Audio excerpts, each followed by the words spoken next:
Brothers, it's time once again for 5 sleeper commanders. In the veritable deluge of product vomited out each year, some of the more interesting legends get lost in the shuffle. Literally, and that's sad, dude, because some of these are interesting cards. So let's take a look backwards at some commanders of yesteryear, give them their space to breathe. But first, take a moment to subscribe to the channel. There it is, dude. Join the Discord, give old Nicky G a slap and tickle because I'm scouring the internet. And every little piece helps the channel grow, every piece of interaction. Don't you ever forget about the sweet patrons and the members out there. You guys make it happen, thank you very much. I've never been co-opted by dark money. You're getting fresh videos with no interference from foreign trigillionaires. Alright, let's get this rolling with Zopandrel, the Hunger Dominus. Many of you have already seen this card, but it's an amazing underrated commander. 5 green, legendary creature, Phyrexian Horror. It's a 4/6, has reach. At the beginning of each combat, double the power and toughness of each creature you control until end of turn. Has a green Phyrexian, sacrifice 2 other creatures, put an indestructible counter on it. Big Daddy Manus, it's chilling in the jungle layers, a new Phyrexia. This is a beast. Not sure where the face is, but I ain't sticking my fingers anywhere to try to find it, dude. Now this fella is great for new commander players. It's all about mono green stomp, ramp, anthems. You might want to stick in the classic aggressive mammoth.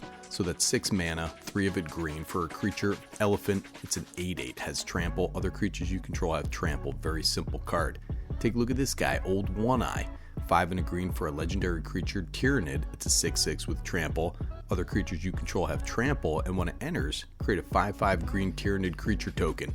I mean, you're just pumping out massive power with Zopandrel out on the battlefield. This guy also has the fast healing. At the beginning of your first main phase, you may discard 2 cards. If you do, return Old One Eye from your graveyard to your hand. Underrated classic from Warhammer 40k. Look at those poor guardsmen over there. They try to take back the Panama Canal, now they're about to be dog food. Hey, listen buddy, you gotta slap in some creature pump. Look at this guy, Tyvar the Pummeler. 1 green, legendary creature, elf warrior. It's a 3/3. Tap another untapped creature you control. Tyvar gains indestructible till end of turn, tap it. Has 3 green, creatures you control get +X until end of turn, where X is the greatest power among creatures you control. This version of Tyvar just came out. It's a pretty diesel card, man. You're doubling power, pay 5, pump up your dudes even more. From there, it's all your elves, your Findhorn elves, your Llanowar elves. Time to bring the tribes together, brother. Get that ramp going with Gwenna, Eyes of Gaia. 2 and a green, legendary creature, Elf Druid Scout. It's a 2/3. Has tap, add 2 mana in any combination of colors. Spend this mana only to cast creature spells or activate abilities of creature sources. Whenever you cast a creature spell with power 5 or greater, put a +1/+1 counter on Gwenna, Eyes of Gaia and untap it. Now listen, man, if you want a big green stomper, Zopandrel is the boss. Heck, if you're facing a board wipe, just pay the 4 life, sacrifice some creatures, let this guy weather the storm. Pretty neat card, man. Speaking of 40k, take a look at this guy, Inquisitor Eisenhorn for our second sleeper commander. 2 blue and a black for a legendary creature, Human Inquisitor. It's a 2/3. You may reveal the first card you draw each turn as you draw it. Whenever you reveal an instant or sorcery card this way, create Cherubale, a legendary 4/4 black demon creature token with flying. Whenever this guy deals combat damage to a player, investigate that many times. That's the meat right there. Eisenhorn has a big old series of books by Dan Abnett that absolutely rip, dude. I read them all. I know there are a bunch of my subscribers who are just totally illiterate, but it's worth learning to read just for those books. It's very unique to Mirror Commander, and I did build a deck around it with some top deck manipulation, some sweet artifact payoffs, and some Voltron goodness. Now, creating 4 or 5 clues per turn can be pretty amazing, but how does that help us win? Well, check this guy out. Look at this guy, the Brood Star. 8 blue for a creature beast. It's a star, has affinity for artifacts, and has flying. Power and toughness are each equal to the number of artifacts you control. Looks like a Final Fantasy boss creature with the destruction ray blasting everything into dust. We also have, of course, the Junk Winder, 5 blue, creature serpent. It's a 5/6, has affinity for tokens. Whenever a token you control enters, tap, target non-land permanent an opponent controls. Doesn't untap during its controller's next untap step. Just a classic that can get pretty beefy. Now, of course, you want to suit up our dude with big equipment and evasion. You can also suit up Cherubale if you want. It's a fairly beefy flying 4/4, but you have cards like Cranial Plating, Nettle Cyst. These are going to help you pay off that massive artifact token generation. Speaking of which, check this out. Agent of the Golden Throne, or the Iron Throne. 2 and a black for a legendary enchantment background. Commander creatures you own have whenever an artifact or creature you control is put into a graveyard from the battlefield, each opponent loses 1 life. And of course you have Mirkwood Bats, Nadir's Nightblade. It's a surprisingly effective deck with some sweet under-the-radar cards. It's honestly a very challenging build-around, but that's what these videos are for, man. Eisenhorn is a cool character. This guy is using forbidden relics to defeat the legions of chaos and the Eldar and your friends out there too, man. It's so off the wall mechanically, and I have an almost even spread of artifacts, instants, and sorceries and creatures. If you like the character enough, you can build a deck around anybody, man. That's kind of my whole philosophy. It's my whole steez over here. Deck building is like building muscle. You gotta exercise. And number 3 here, we have Pia Nalaar, Consul of a Revival. Red and a white, legendary creature, human artificer. It's a 2/3. Thopters you control have haste. Whenever you play a land from exile or cast a spell from exile, create a 1/1 Thopter artifact creature token with flying. Renegade turned revolutionary turned rebuilder. That's pretty neat. So this is an interesting build around, very different than a lot of your Boros legends. Casting from exile is something red is really good at. You have cards like Light Up the Stage, 2 and a red sorcery, Spectacle for red. You may cast it for its spectacle cost rather than its mana cost. If an opponent lost life this turn, exile the top 2 cards of your library. Until the end of your next turn, you may play those cards. These impulse draw cards are okay. Not bad in a variety of decks, but this iteration of Pia really pays off those with little flyers. Now there are a bunch of legends that pay off this casting from exile, and you can slap them all in this deck. So you have Lelia the Blade Reforged. So it's a legendary creature, Spirit Warrior, 2/2 has haste. Whenever it attacks, exile the top card of your library. You may play that card this turn. Whenever 1 or more cards are put into exile from your library and or graveyard, put a +1/+1 counter on Lelia. It's going to be a big beater in this deck. We also have Naali, Sun's Vanguard. 2 red and a white, legendary creature, human rebel. It's a 3/3. Attacking tokens you control have double strike. Whenever 1 or more tokens you control attack a player, exile the top card of your library. During any turn you attack with a token, you may play that card. Nothing like an army of Thopters to ruin your day. That's a drone strike, brother. Naali's out there with those Hulk hands from Toys R Us. It's a very interesting card. Commander Liara Porter, 3 red and white, legendary creature, human soldier. It's 5/3. Whenever you attack, spells you cast from exile this turn cost X less to cast, where X is the number of players being attacked.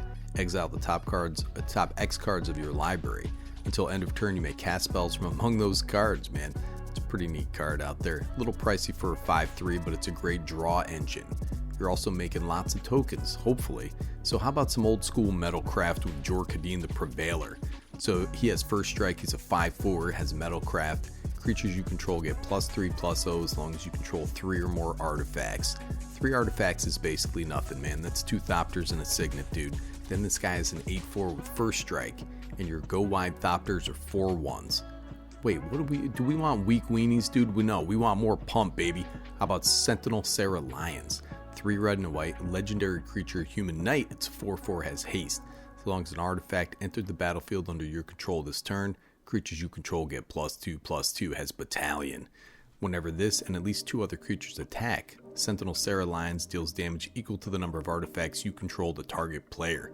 That's a pretty interesting build around, but it's an interesting commander, this Pia, and that's the best part, is that it's 2 freaking mana. Honestly, I didn't realize how many Boros legends fed into this suite of abilities, but there are a bunch. Alright, moving on here, we have Kros Defense Contractor. This guy's Kros and he's a little gross, dude. 1 green, white, and a blue. Legendary creature, Cat Advisor. It's a 2/4. He's got that litter box in the bathroom. Come on, dude. At the beginning of your upkeep, put a shield counter on target creature an opponent controls. Whenever you put 1 or more counters on a creature you don't control, tap that creature and goad it. It gains trample until your next turn. So Bant go, dude. Are you kidding me out here? This dude is making deals with DARPA. He's selling the shields from Dune, the ones that don't really work, only literally against bullets, which nobody uses anymore in the future. It's pretty crazy, man. It's such a weird movie. I read all those books, dude. Those books were amazing. Frank Herbert, if you have a chance, you should definitely read them, but they're each like 1,000 pages, so you gotta spend a lifetime, I guess, man. Probably have to read them again because my brain is like soup out here. Now, of course, the card everyone thinks of here is Generous Patron. It's 2 and a green, Elf Advisor, it's a 1/4. When this thing enters, support 2. So you put a +1/+1 counter on each of up to 2 other target creatures. Whenever you put 1 or more counters on a creature you don't control, draw a card. She's out there tossing Elf Gold into the crowd, dude. The crowd goes wild, buddy, draw a card. We also have cards like the Skyboon Evangelist, 4 and a white creature Bird Advisor, it's a 3/3. When it enters, support 6, oh my god. Whenever a creature with a counter on it attacks one of your opponents, that creature gains flying until end of turn. It's just a damn bird with a silly haircut, man. What is going on here? It's like a tele-evangelist, I guess. Anyways, pretty cool card.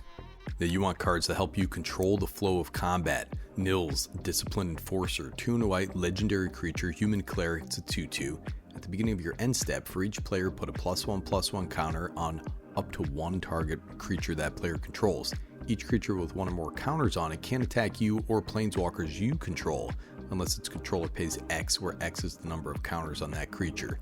Look at this old man out there, man. He's pushing pencils in the colonnade, and that's power, brother. I had never seen old Nils here. I think it's a pretty neat card. Now you're also tapping creatures with Kros' ability, so Hilda of the Icy Crown is a Huan. Whenever you tap an untapped creature an opponent controls, you may pay 1.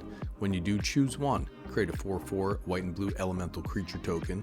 Put a +1/+1 counter on each creature you control, or scry 2, then draw a card. Old Hilda is out there weaponizing ice.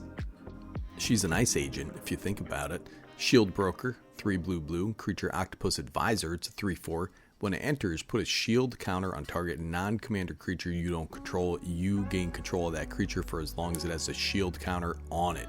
Look at this idiot with his octopus face, man. Now you're in control of their creature. You also have cards like Sheree of the Numbing Depths, 2 white and a blue, legendary creature, Merfolk Wizard, it's a 2/3. When it enters, tap target creature an opponent controls and put a stun counter on it. Whenever you tap 1 or more untapped creatures your opponents control, draw a card. This ability triggers only once each turn. Not quite as good as Hilda out there, but, you know, listen, that's what we're doing, man.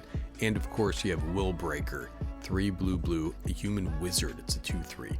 Whenever a creature an opponent controls becomes the target of a spell or ability you control, gain control of that creature for as long as you control Willbreakers.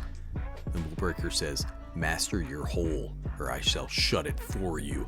Classic card, only $1.62.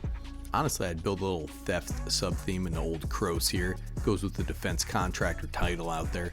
I mean, you're putting all those counters on things, may as well take them once they're all beefed up at endgame. And lastly, we have a real sleeper of a commander here, Mahadi Emporium Master, 1 black and a red, legendary creature Devil, it's a 3/3. At the beginning of your end step, create a treasure token for each creature that died this turn. This is an interesting commander with some real juice, buddy. You're making tokens, you're sacrificing them at instant speed before your end step. That's it. That's the deck. Pay off token generation with all those treasures and Mirkwood Bats. You got Nadir's Nightblade out there, and some interesting cards like this guy, the Havoc Jester. 4 and a red, creature Devil, it's a 5/5. Whenever you sacrifice a permanent, this guy deals 1 damage to any target. To the Rakdos, Screams of Delight and Screams of Terror are one and the same. Well, how do you know if they like your magic trick, dude? You out there doing a card trick, all of a sudden people are screaming in pain? Answer me that. Why would anyone go to a Rakdos circus? Probably the same reason that people like Guar, you know. Now you may think this card is garbage, and though this guy has some body image issues, I don't think we should call him garbage. The Flesh Eater Imp, 3 and a black creature, Phyrexian Imp, it's a 2/2, has flying and infect. Sack a creature, Flesh Eater gets +1/+1 until end of turn. So this can put a little pressure on your enemies here. Sack 3 guys. Suddenly, that brother is 1 attack away from death, man. Next turn, you're going to make 3 more tokens and just slap in there. I built a sweet little budget deck around this fella, and it ain't bad. Lots of Drain, light aristocrats. You got Marionette Master, the newly minted apprentice to round it out. Fun deck. But he's got those backwards hands, man, which I'm told is a Dungeons and Dragons thing, I guess. Whatever, man. And brother, that is 5 sleeper commanders, and you may think you've seen all the cards out there in the world, but you haven't, man. There are so many cards, and there are some fun cards to think about here. You know, that's what I want to do. I want to show you guys some cards that maybe you haven't seen before, and let you judge for yourself if they're real sleepers and real slappers, dude. I hope I engendered your creativity. I hope I sparked the brewmaster inside of you. Let me get inside of you, brother. Let me play the oversized lute of genius in your bowels. Nikki G, Better Commander, signing off.